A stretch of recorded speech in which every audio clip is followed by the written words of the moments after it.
রাসূলুল্লাহ সাল্লাল্লাহু আলাইহি ওয়াসাল্লামকে স্বপ্নে দেখার কোনো বিশেষ আমল আছে কি? রাসূল করিম সাল্লাল্লাহু আলাইহি ওয়াসাল্লামকে আল্লাহর অনেক নেককার বান্দারা স্বপ্নে দেখেন এবং নবী সাল্লাল্লাহু আলাইহি ওয়াসাল্লামকে স্বপ্নে দেখার সৌভাগ্য অনেকের হাসিল হয়। নবীজি সাল্লাল্লাহু আলাইহি ওয়াসাল্লামের জীবদ্দশায় অনেক সাহাবীরা তাকে স্বপ্নে দেখতেন। হাদিসে আসছে নবী সাল্লাল্লাহু আলাইহি ওয়াসাল্লাম বলেছেন, আমার আকৃতি শয়তান কখনো ধরতে পারে না।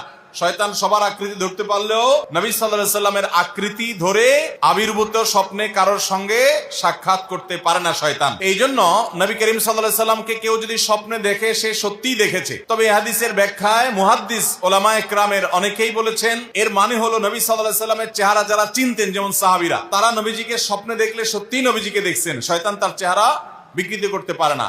কিন্তু যারা নবী সাল্লাল্লাহু আলাইহি ওয়াসাল্লামকে দেখেন নাই, যেমন আমরা অনেক পরে দুনিয়াতে আসছি, আমরা তাকে দেখি নাই, তার চেহারা এক্সাক্ট কেমন ছিল আমরা জানি না।